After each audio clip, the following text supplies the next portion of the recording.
मानगढ़ की भूमि पर शहीद हमारे पुरखों को नमन, भाई जगदीश पांडोर को नमन, हमारे साथी हाजी सलीम को नमन और इस देश के अलग अलग हिस्सों से, अलग अलग समाज से जो साथी भील प्रदेश की धरती पर पहुंचे हैं, भील प्रदेश की इस राजधानी में पहुंचे हैं, आप सभी को जय भीम, हुल जोहर, इंकलाब जिंदाबाद, जय जोहर का नारा है। अरे जय जोहर का नारा है। तो कैसा लग रहा है संसद पहुंच करके? मजा आया? विधानसभा में कैसा लग रहा है? मजा आया?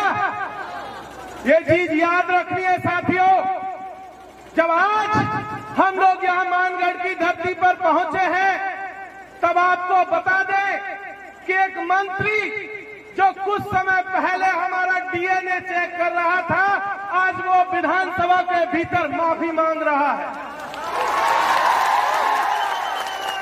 आज उसने माफी मांगी है और कहा है कि मैं अपने आदिवासी भाइयों से माफी मांगता हूं, खेद जताता हूं कि अगर उन्हें बुरा लगा हो तो मंत्री जी हम बता देते हैं कि माफी से काम नहीं चलेगा, इस्तीफा चाहिए,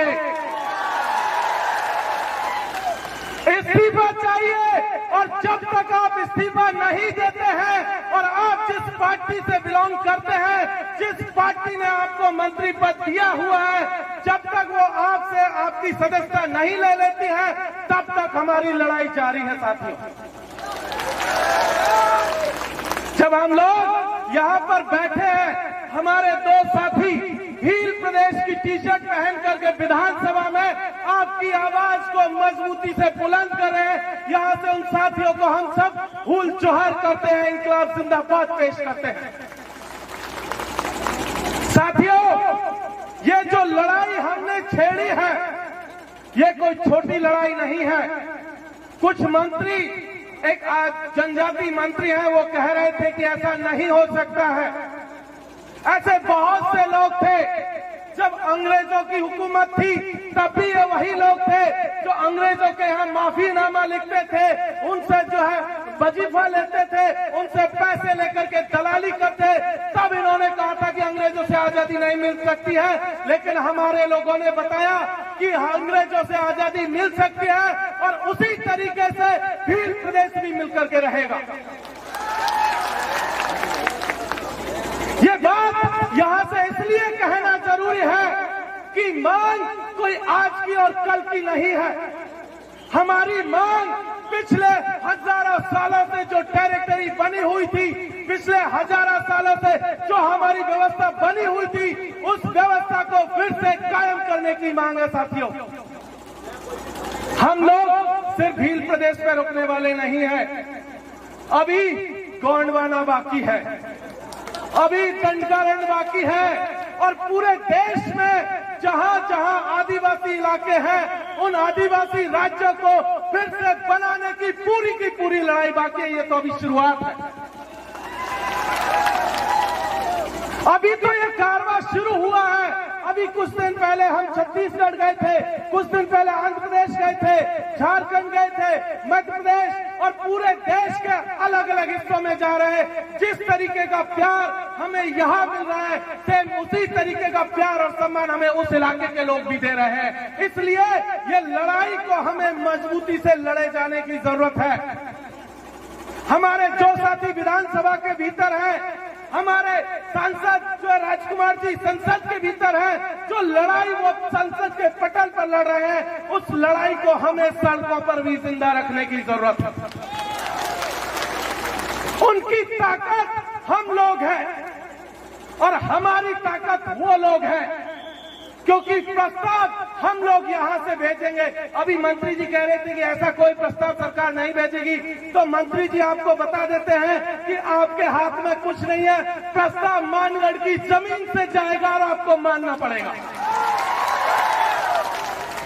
अभी तो सिर्फ 4 हैं, विधानसभाओं के भीतर, एक आदमी संसद के भीतर है। और अब जब ये हालत है तो आने वाले दिनों में जब संसद में हमारे और लोग होंगे, विधानसभाओं में जब हमारे और लोग होंगे, तुमको क्या तुम्हारा बाप भी मानेगा। ये जो लड़ाई हम लोग लड़ रहे हैं, इससे पहले भी कुछ लोगों ने लड़ाइयां लड़ी थी। उन लड़ाइयों को याद करके लड़ने की जरूरत है कि किस तरीके का संकट आज की तारीख में हमारे ऊपर चल रहा है।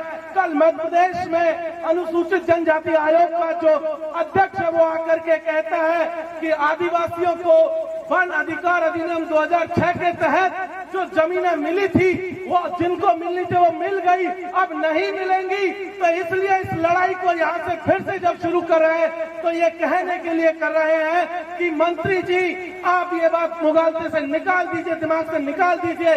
जो जमीन हमारी थी आजादी के पहले, जब तक वो पूरी नहीं मिल जाती तब तक हम लोग लड़ते रहेंगे आपसे।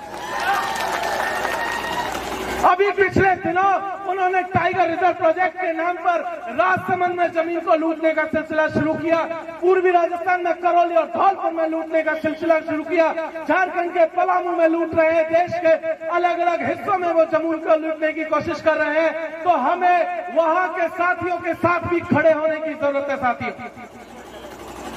इसके साथ साथ कुछ और काले कानून संसद में पिछले दिनों पास किए गए थे, चाहे वन संरक्षण अधिनियम कानून हो, चाहे वन्य जीव संरक्षण अधिनियम कानून हो, ये तमाम काले कानून जिनको सरकार हमारी जमीनों को छीनने के लिए लेकर के आ रही है, उन सब के लिए भी हमें सचेत रहने की जरूरत है। जहां कहीं भी आदिवासियों की जमीन को छीनने का कोई भी षड्यंत्र होता है, वहां आपको मजबूती से उठ खड़े होने की जरूरत है साथियों। क्योंकि अगर हमने इस लड़ाई को अभी नहीं शुरू किया, देश के अलग अलग हिस्सों में जब तक हमारी जमीनें ये इसी तरीके से लूटते रहेंगे। इसीलिए एक गीत बल्ली सिंह चीमा ने लिखा था जब उत्तराखंड राज्य को बनाने की लड़ाई चल रही थी। आज से लगभग 25 साल पहले जो उत्तराखंड बन रहा था, तब भी इसी तरीके की बातें चल रही थी कि उत्तराखंड नहीं बन पाएगा, झारखंड नहीं बन पाएगा। आपको याद होगा झारखंड के लिए हमारे पुरखों ने कितनी कुर्बानियां दी है। ये देश जब आजाद हुआ था और आजादी के 6 महीने भी पूरे नहीं हुए थे, तब खरसावा के भीतर, झारखंड के भीतर वहां के जो है हजारों आदिवासियों को पुलिस ने गोलियों से भून दिया था। लेकिन वहां के आदिवासियों ने वो लड़ाई लड़ी और उनको जो है लगभग 50 साल बाद जो है उनको अपना राज्य मिला। इसी तरीके से उत्तराखंड के लोगों ने लड़ाई लड़ी और वो लड़ाई लड़ी तो उन्हें राज्य मिला। तो एक गीत कह करके मैं अपनी बात को खत्म करूंगा। वो गीत बल्ली सिंह चीमा ने कुछ इस तरीके से कहा था कि ले मशाले चल पड़े हैं लोग मेरे गांव के, ले मशाले चल पड़े हैं लोग मेरे गांव के, अब अंधेरा जीत लेंगे लोग मेरे गांव के। पूछती है झोपड़ी और पूछते हैं खेत की, खेत भी कब तक लुटते रहेंगे लोग मेरे गांव के। साथियों, ये याद रखने की जरूरत है, चाहे खेत हो, चाहे खलियान हो, चाहे स्कूल हो, चाहे कॉलेज हो, चाहे सड़क हो, चाहे संसद हो, जब तक हम लोगों को ये मशाले लेकर के आगे नहीं बढ़ेंगे, हमारी लड़ाई हम नहीं जीत पाएंगे। इसलिए इन तमाम चीजों को याद रखते हुए मैं आप सबसे एक वादा करने आया हूं कि मैं पूर्वी राजस्थान से आता हूं।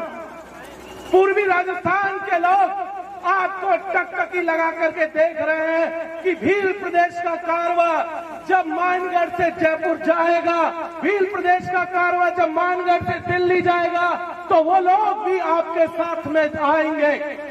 पूरा का पूरा पूर्वी राजस्थान आपके साथ आएगा, पूरा का पूरा मीणा समाज आपके साथ आएगा। यही बात कहकर मैं अपनी बात को खत्म करता हूं। बहुत बहुत शुक्रिया। जय जोहर का नारा है।